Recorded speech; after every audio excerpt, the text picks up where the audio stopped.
Mhm, mhm, mhm, mhm, mhm, mhm. Vot, võib-olla niimoodi siis või nii, või nii. No nii, podcast Minu avalikud salamõtted jätkab oma tegemisi Ungarist, Lõuna-Ungarist. Ma ei ütle, kus kohast. Pole tähtis. Ungari on nii võõras eestlaste jaoks, et ega juba sõna Ungari ise ütleb juba väga palju või peaaegu kõike, mida eestlane Ungarist teab. Muidugi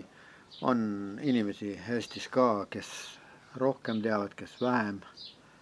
Aga see ei ole see teema, millest ma tahan täna rääkida. Kaks võimalust, ka siis, mitte kaks võimalust, aga kaks teemade ringi, mis tegelikult vajaksid nagu mõnevõrra läbirääkimist, mitte läbirääkimisi selles mõttes, et nagu see Trump proovib teha seal kuskil Istanbulis või kus kohal nüüd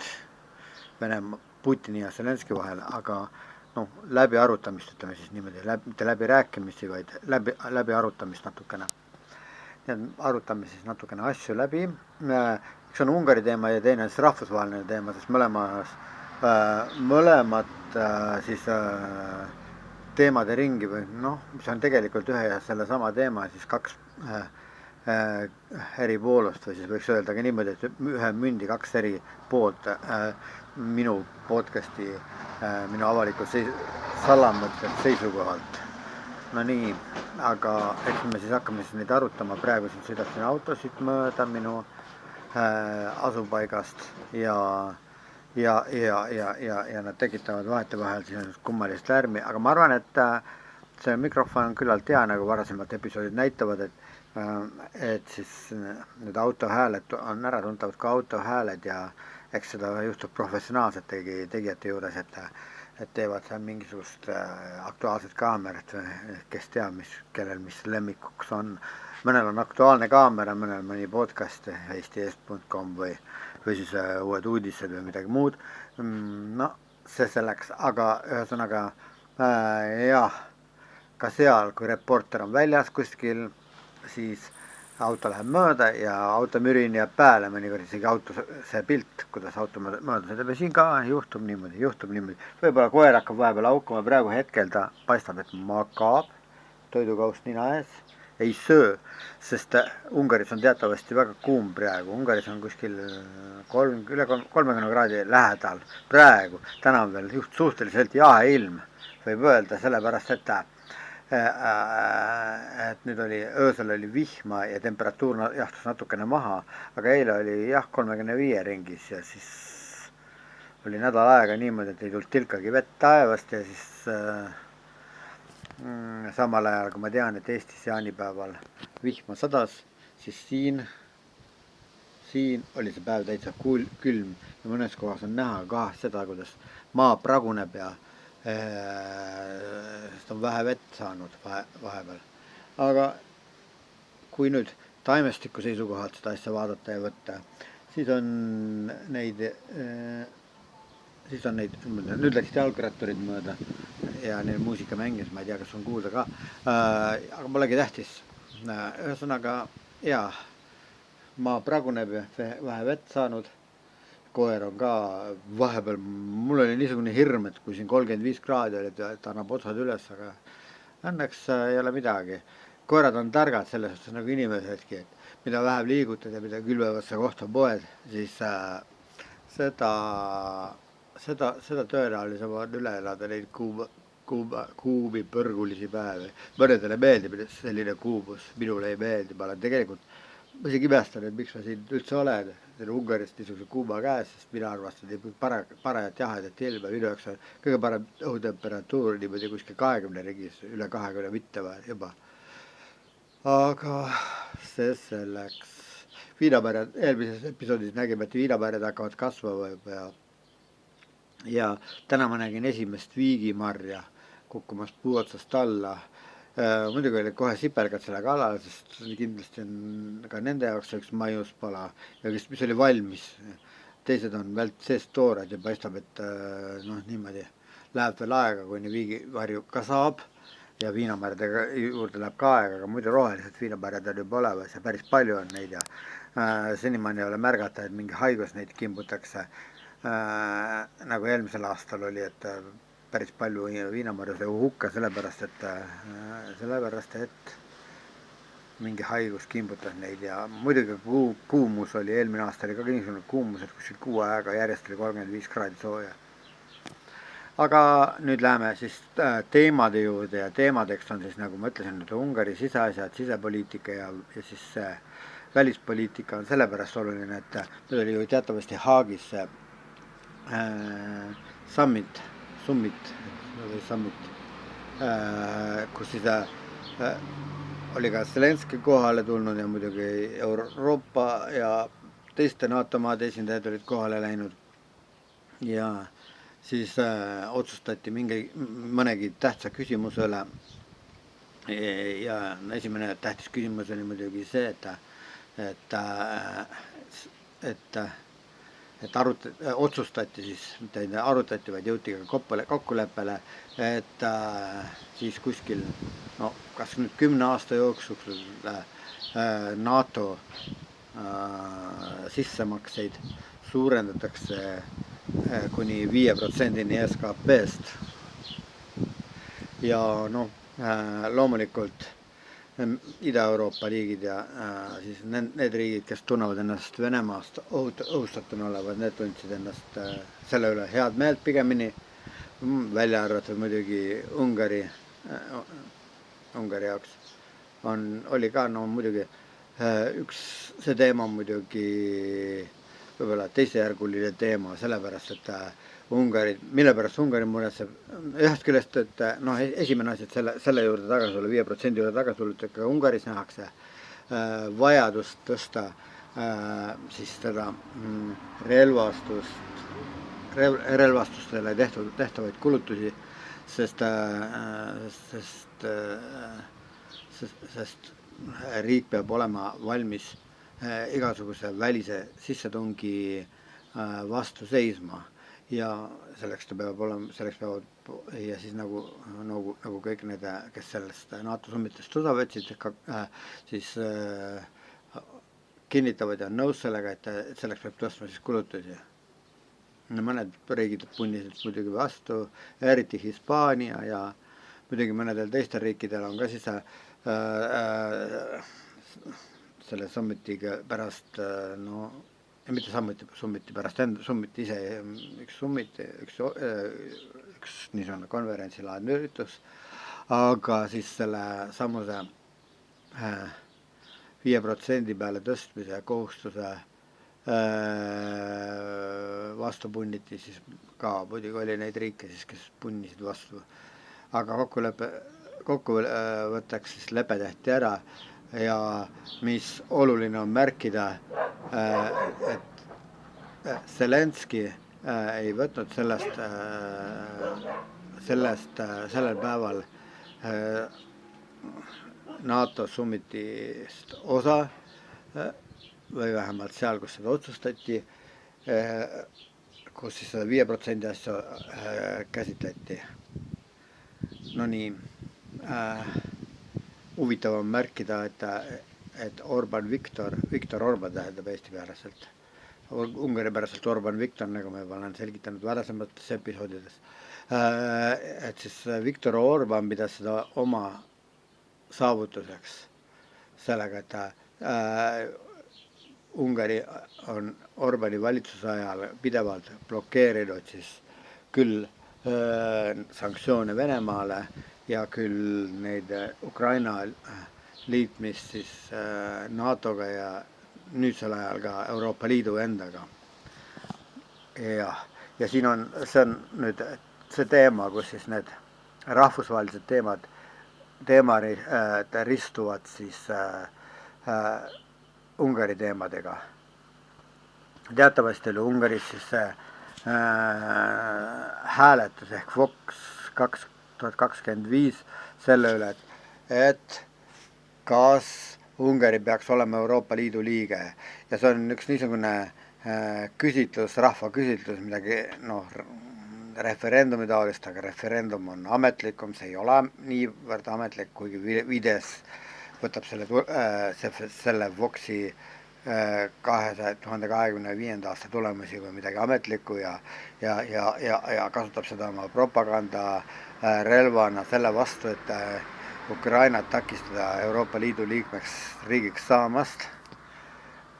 Ja siis ühesõnaga samune Vox 2025 tulemused on nüüdseks teada, need on, kas siis sai teha seda kirja teel need hääletustulemused ära saata või siis samuti oli võimalik ka internetis hääletada, nii et selles suhtes kui me nüüd hakkame võrdlema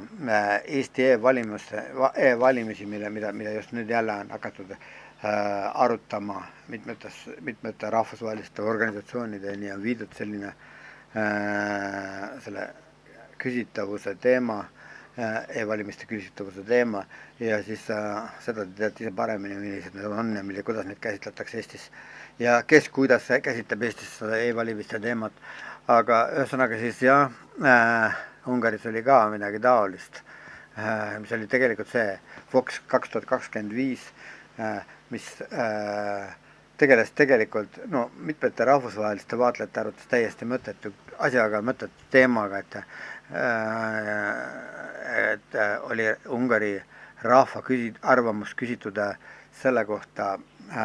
Nemzeti konsultatsioon või siis rahvusliku konsultatsiooni raames, muideks nii nagu neid igasuguseid muudel teemadel on varemgi Orbani valitsus seadnud rahva, et rahvas neid arutaks ja annaks vastuseid niisugune ühe kummalisel moel ette antud küsimustikule, kus siis sageli on nagu küsimuste juba ette kirjutatud see, mida asjast peab arvama ja siis näiteks niimoodi, ma ei tea, ma ei ole näinud ise neid, ma ei ole huvi tundnud ise nende küsimuste vastu, mis puudutavad seda Viktor Orbani poolt korraldatud Ukraina liitumise, Euroopa Liiduga liitumise kohta koostatud küsimustiku kohta, et ma ei ole seda näinud neid küsimusi endid, aga ma oletan, et kuidagi niimoodi, midagi niisugust need võisid olla, et kas teie arvates, kas sinu arvates siis suureneb rahvusvaheline kuritegevus ja siis ohud põllumajandusele seoses viljaveoga Ukrainast, mis olevat siis Ungari meelest niisugune mitte puhas täiesti ja mitte nende normide järgi toodetud vili, nagu Euroopa Liidu normid seda ette näevad ja nii selle näiteks see viljaveo takistamine, mis omal ajal oli, et nii nagu see Ungari ja teatavasti oli ka Poola mingil määral sellesse sekkunud, et siis selle takistamine, selle vilja sisseveo takistamine nagu olevat nagu siis euroopalike väärtuste kaitsmine sellega, et kuna Ukrainast tuleb niisugune vili, mis ei vasta Euroopa Liidu normidele, kuidagi niimoodi need asjad nagu näivad niimoodi eemalt vaadatuna. No nii, aga edasi siis selle juurde, et Vox 2025. aasta tulemuste juurde, mida siis e-valimiste vormis nagu oleks ka tehtud, aga kusjuures Eesti e-valimised on siiski ilmselt palju kindlamad kui see Vox 2025, mida Ungari korraldas, kus tegelikult sisuliselt digitaalse allkirja puudumise tõttu on võimalik praktiliselt ju hääletada ühel inimesel kas või 3 korda ja siis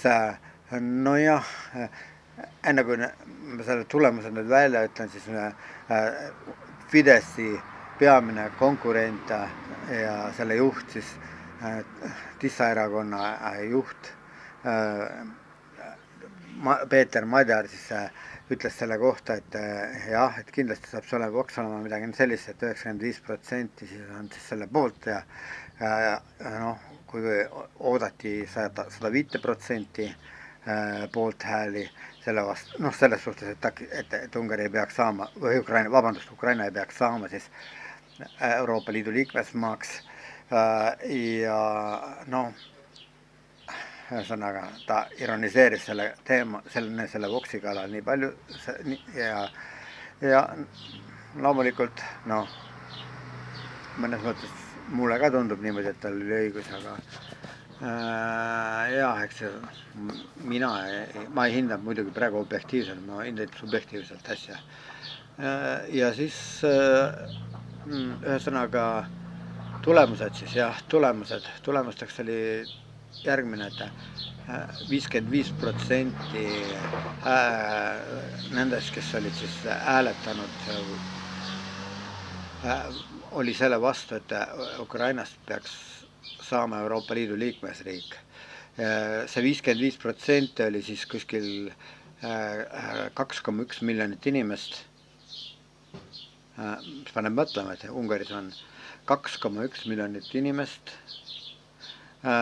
kes on selle vastu, et Ukraina saaks Euroopa Liidu liikmesriigiks. No nii, samas muidugi võib oletada, et niimoodi pidevaid analüüsides neid tulemusi, siis Vox 2025 tulemusi, et siis Fideszi hääletajaid on ka umbes niimoodi veidi üle 2 miljoni, no üle 2 miljoni kindlasti, kas 3 miljoni päris on, seda ei tea. Ei, vaevalt kindlasti mitte. Või tõenäoliselt mitte kindlasti, aga tõenäoliselt mitte. Ja selle tõttu just, et paljudel inimestel on juba hakanud saama Orbani poliitikast villand ja nad on asunud Tissa erakonna leeri,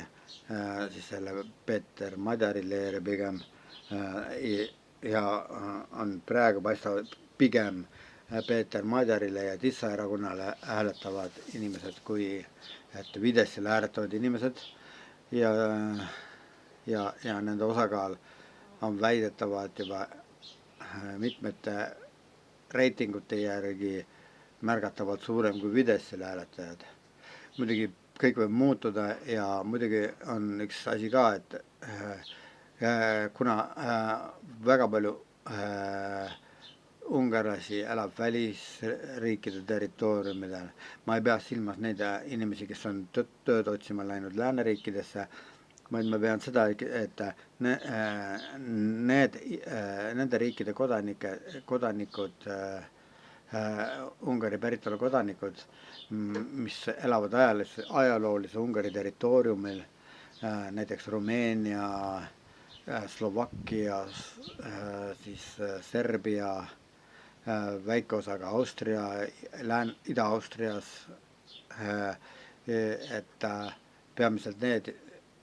ja Ukrainas muidugi ka elab üle 100 000 ungarlase ja suurel osal nendest on topeltkodakondsus ja et nad saavad hääletada ka Ungari valimistel, mistõttu siis valijaskond suureneb, kuigi ka nendes hulgas on viimasel ajal märgatavalt vähenenud Fideszi toetajaskond, siiski on juba välja kujunenud niimoodi, et just nende riikide territooriumidel elavad Ungari päritolu inimesed ja Ungari kodakondsusega inimesed, et nemad hääletavad tavaliselt pigem siis Fideszi poolt kui igasuguste muude jõudude poolt. Eks Tissa erakond ole tekkinud just sellepärast, et paljud inimesed on tüdinenud Fideszist ja sellest poliitikast ja nad on valmis hääletama kas või vana kuradi enda poolt, et ainult Fidesz ja Viktor Orbán saaks võimule. ja muidugi seda tüdimust on siis seletatud siis ennekõike majanduslike põhjustega, et Ungari majandus on alla käinud praegusel ajal, kuigi Orban lubas majanduse tõusu pärast lausa, pärast seda, Orban rääkis enne seda, kui Trump oli USA presidendiks saanud, et pärast seda, kui Trump saab USA presidendiks, siis saab toimuma seesugune majandustõus Ungaris, et lausa taevani kerkima võib niimoodi piltlikult öelda Ungari majandus ja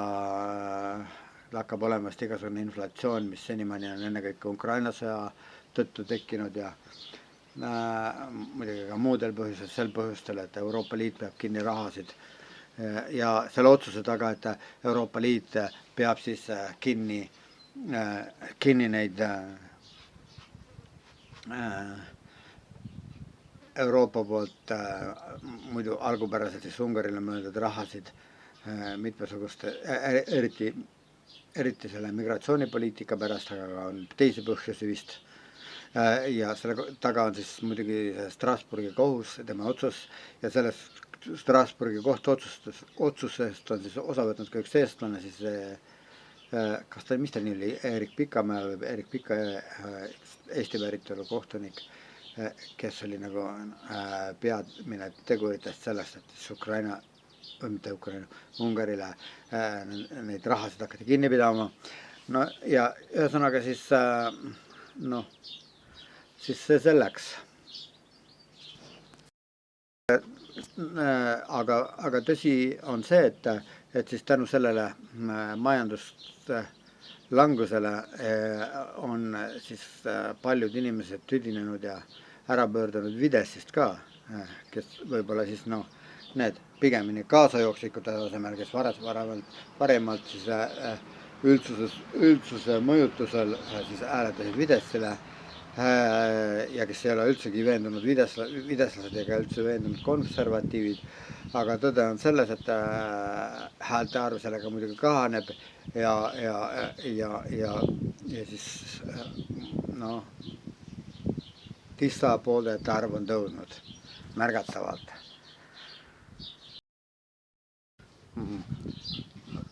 Nii. Okei. Lisaks siis sellele, et praegu Ungari, mulle tulevad külalised vist, ma pean katkestama, kinni panema hetkeks, ilmselt toimub see ainult paar minutit. No nii, meile siis Freiaga toodi natukene süüa. Freia, kus sa lähed? Ära mine kuskile kaugele. Okei, no nii, jah, ja ma pidin rääkima selle, et jäime sinna, et jäime seal sinna pidama, et siis rääkisime sellest Fox 2025-st ja sellega seonduvatest probleemidest, aga on veel üks tähtis teema siis Ungaris ja üks moment, ei saa, no hea küll, ühesõnaga jaa, see on, minu jaoks on see ebamugav teema, aga mitte igaüks võib-olla niimoodi ei arva, et see oleks tähtsate teema. Ühesõnaga, teema on iseenesest Pride'i teema, teatavasti on siis Pride, Budapest on ainukene Euroopa linn, kus on Pride ära keelatud ja seda sellele osutades, et see on vastuolus siis Ungari selle seadusandlusega, mis puudutab alaealiste noorte hulgas levitatavale LMBTI propagandale, ühesõnaga see siis igasugune homo- ja lesbikus propaganda tegemine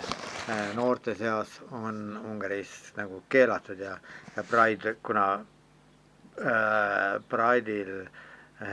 tegelikult on ju need elemendid olemas sees, et võivad sisaldada selliseid asju, mis propageerivad siis neid negatiivseid asju, mis on seadusega keelatud ja seetõttu võivad lausa siis vesikahureid kasutada Pride'i laialiajamiseks. Ja praegu ongi just see aeg, kus nad seal Budapestis Pride'i teevad ja vaatamata sellele valitsuse seadusandlusele Orban Viktor küll ütles, et Ungari on rahumeelne riik, et ei hakka kellegi suhtes vägivalda kasutama, aga sellega ei ole muidugi see siin Pride'is siin seaduslik. Muideks ka von der Leyen oli ju sõna võtnud selle Ungari Pride'i keelamise suhtes, ta rääkis sellest, et siis on solidaarsed nende ühesõnaga nende sooideoloogia esindusega ja ühesõnaga, kuidas nad eesti keeles seda öelda, et on solidaarsed nende organisatsioonidega, mis võtavad osa siis Pride'i organiseerimisest, ühesõnaga. Ja ühesõnaga nende jah, ma ei hakka neid nimesid nimetama nende õigete nimetustega, sest mõni võib kinni haarata sõnasabast, kuigi mind üldse ei häiri ja mind see ei hirmuta, aga see selleks. Ühesõnaga ma tahtsin rääkida sellest, et ühesõnaga kui Euroopas on Pride tegelikult lubatud ja siis Budapestis on keelatud, et kas siis on esitatud küsimusi selle asja kohta, et kui esinevad näiteks Prantsuse lesbilised siis või homopaarid siia Budapesti tänavatele ja ühinevad nende seaduse vastaselt Pride'i tähistavate inimestega koos demonstreerivad, koos ennast näitavad seal, et kui nüüd vesikahureid kasutatakse, siis nende vastu kasutatakse, siis tekib niisugune olukord, mis võib Ungarile isegi kas nüüd kontraproduktiivne, sest enam sellest hullemaks asi minna ei saa nendes küsimustes Brüsseliga suhetes. Aga jah, ühesõnaga praegu nad toimuvad, praegu nad kogunevad, praegu nad esinevad seal ja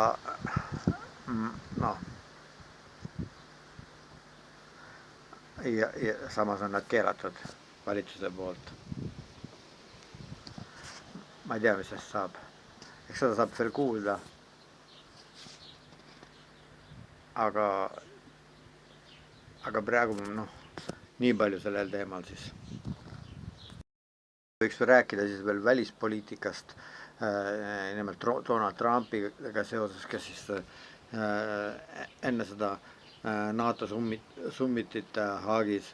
siis väitis, et seda rääkis nii ümmargust juttu selle NATO paragrahv 5 rakendamise suhtes, et see olevat peamiselt defineerimise küsimus, kuidas seda peaks tõlgendama, tegelikult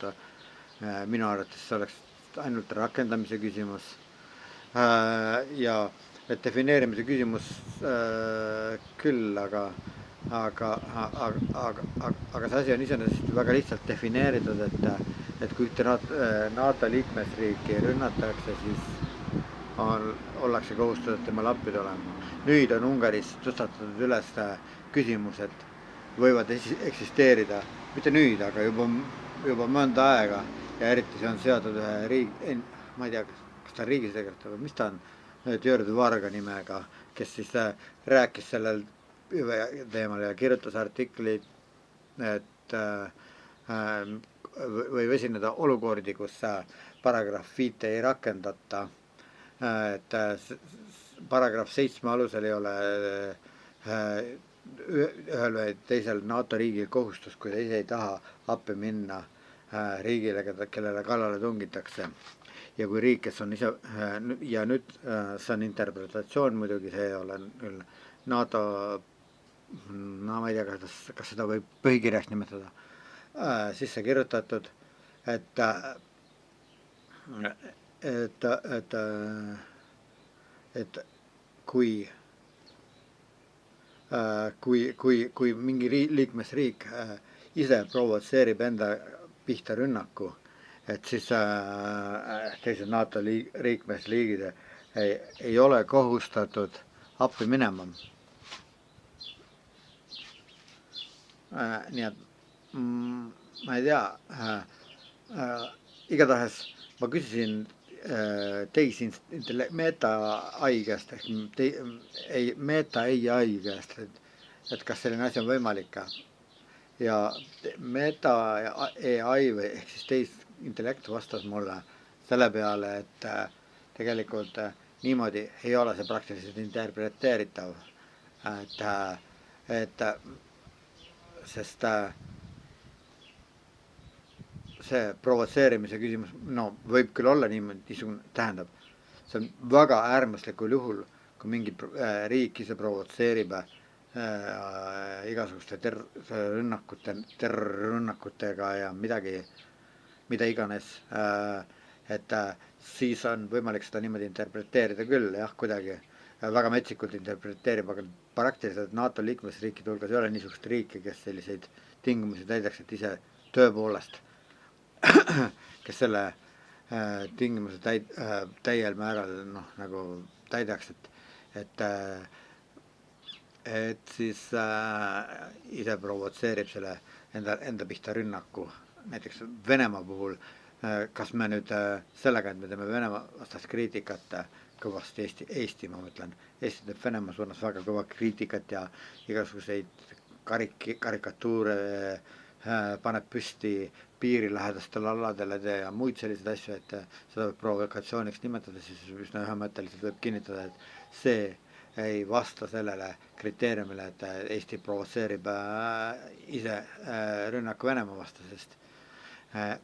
Eesti senimaani vähemalt on ikkagi põhimõtteliselt rahvusvahelisele õigusele tuginedes tuginenud oma seisukoha võttudes Venemaa suhtes ka ja Venemaa on olnud see, kes on ise eiranud ju rahvusvahelisi õigusi ja kõike. Ühesõnaga, no need on väga keerulised küsimused. Ma ei väidaks, et Eesti provotseeriks, oleks selle künniseni, selle piirini jõudnud, kuigi tõepoolest on väga palju selliseid ettevõtmisi ja siis väljaütlemisi olnud Eesti poolelt, mis võiksid väita, et võiksid alust anda Venemaale näiteks, et rünnata Eestit, et seda künnist ei ole veel, siis sellele künnisele ei ole veel ilmselt jõudnud oma provokatsioonidest, nagu erinevalt sellest, nagu mõned parlamendi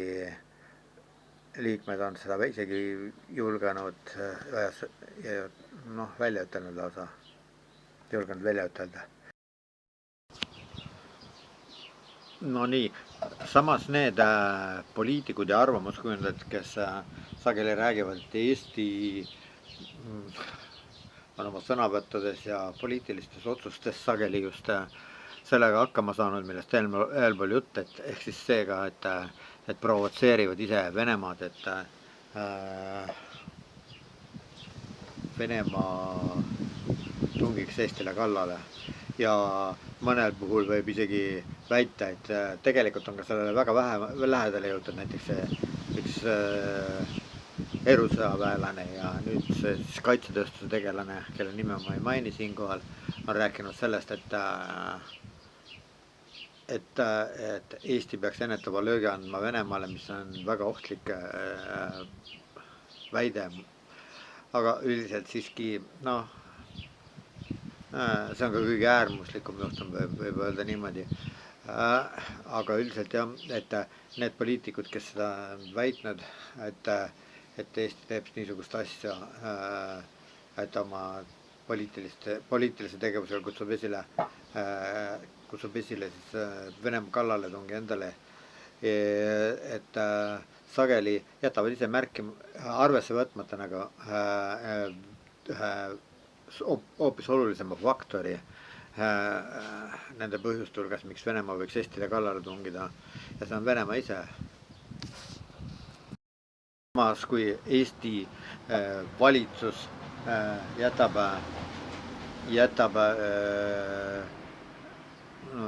noh, mulje nende kriitikute, peamiselt opositsioonipoliitikute ja opositsiooni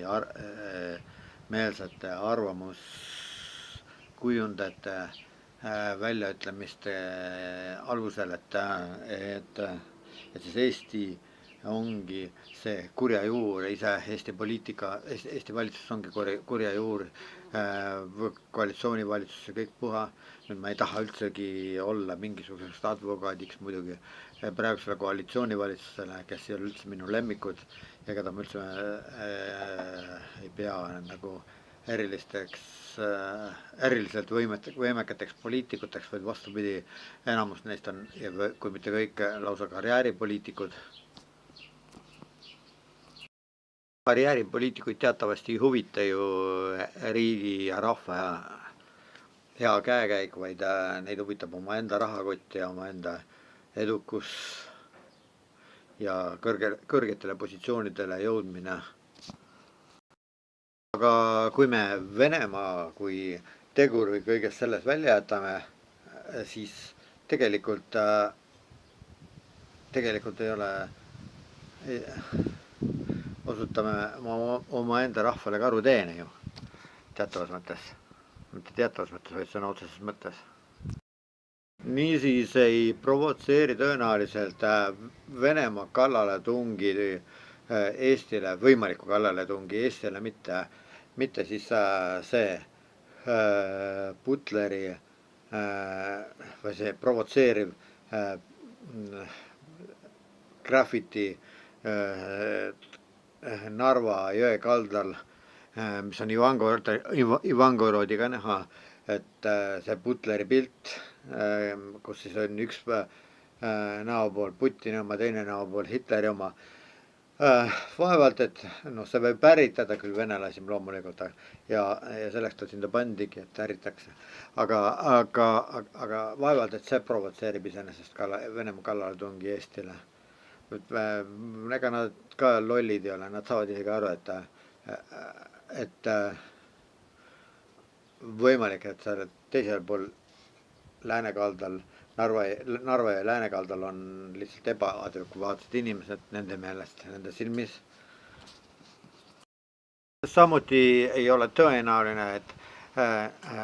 Venemaa varade konfiskeerimine Euroopas võiks provotseerida siis ja selle seaduse esmane siis realiseerimine algas ju Eestis. Eesti oli üks algatajamaa, Eesti oli see, kes mitte eestvedajamaa, kindlasti ta ei olnud eestvedajamaa, Eesti oli see, kes esimesena, kes Eestis öeldakse, kes tanki lükati, aga see selleks, see iseenesest, kui nüüd jälle Putini sõnu öelda, siis siin oli vahepeal mingi aeg, kus Putin ise rääkis sellest, et siis neid Venemaa, neid välismaal olevaid, Euroopas olevaid varasid võiks kasutada Ukraina ülesehitamiseks pärast sõda. Muidugi ta ei mõelnud seda niimoodi,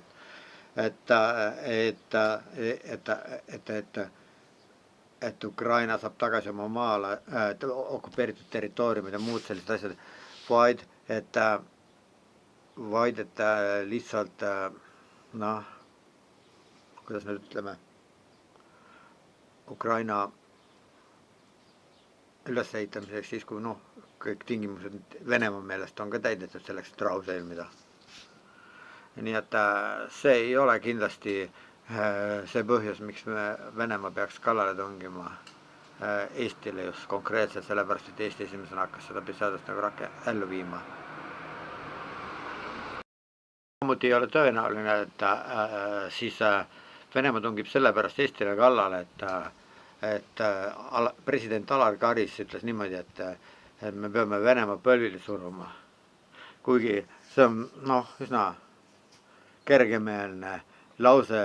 riigimehe suust või sellise inimese suust, kes ennast riigimeheks peab, see ei saa olema põhjus selleks,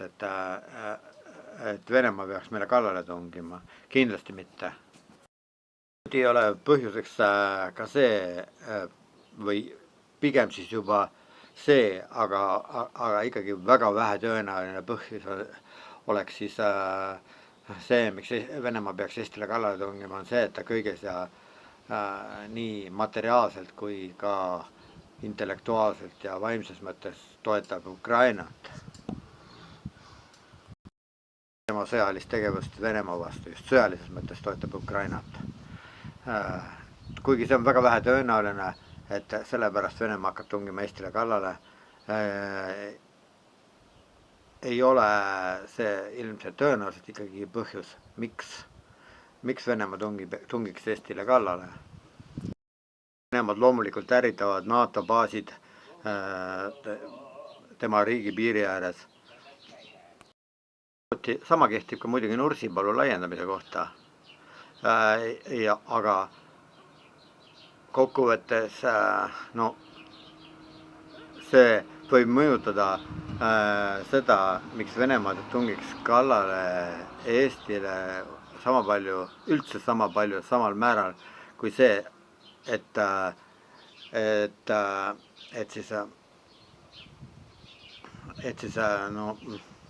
üldse Baltikumis on NATO väed sees. Samuti võib kindlalt väita, et see Nursipalu laiendamine ei provotseeri kindlasti rohkem Venemaa kallaletungi NATO-le kui asjaolu, et Soome, kellel on oma 1000 kilomeetrit piiri Venemaaga, on saanud NATO liikmeks. Võimalik, et isegi see ei ole põhjus, miks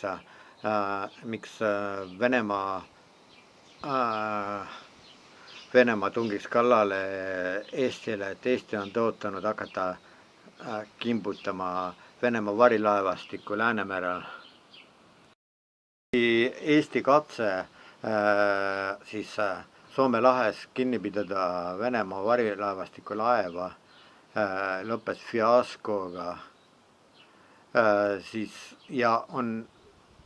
üsna väike protsent tõenäoline, et pärast seda, kui siis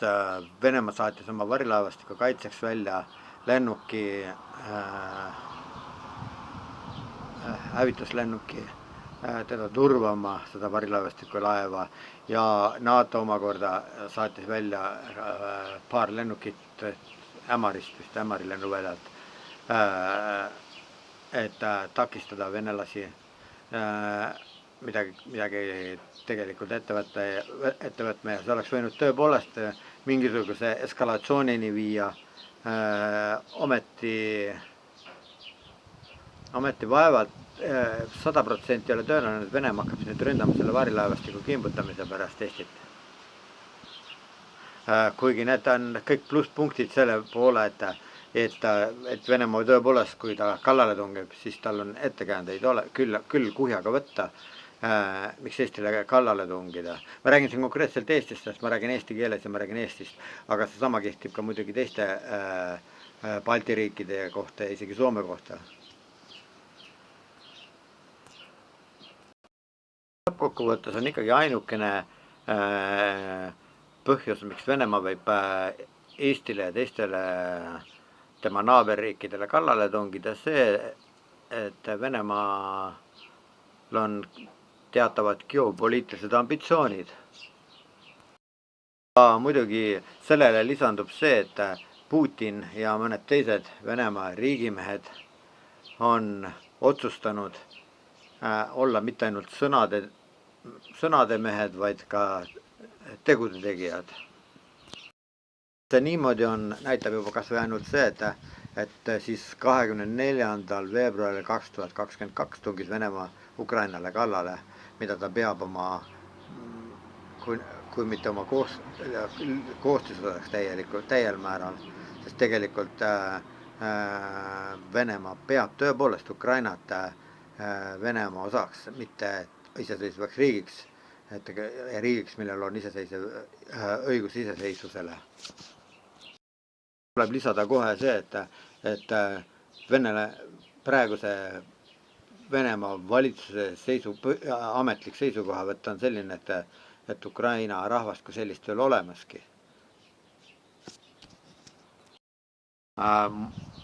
Ja see ei ole üldse mitte mingisugune meie valitsuse provokatsioonide töö, meie vili. Ei ole üldse õige, et Eesti valitsus on piisavalt provotseerinud Venemaad ja Putinit isiklikult, et see peaks siis tungima kallale Eestile ja teistele idanaabritele. Nii et me ei ole piisavalt teinud selle nimel, eestlased ma mõtlen, mina ei ole kindlasti teinud, mina ei ole provotseerinud kedagi, kuigi kes teab. Mina olen provotseerinud küll ainult sellega, et kui mäletan, et kui ma 1991. aastal Elusõna koguduses käisin, kuskil seal kandis oli siis kui Eesti Vabariik otsustas, et astub Nõukogude Liidust välja, avanes võimalus selleks, lihtsalt ajalooline aken avanes või uks avanes või kuidas me siis ütleme, et võimalus välja astuda ja vabaneda sellest Nõukogude sotsialistlikust ikkest. Ja siis otsustatigi, et see tuleb teoks teha. Ja siis ma palvetasin selle nimel, et Eesti saaks vabaks ja ma olin Elusõna koguduse liikmena karismaatilise kristlasena. Ma palvetasin selle eest ja peatselt see toimuski, juhtuski. Aga kas nüüd minu palve tulemusena, see on ise küsimus muidugi. Sellega ma provotseerisin Venemaad, et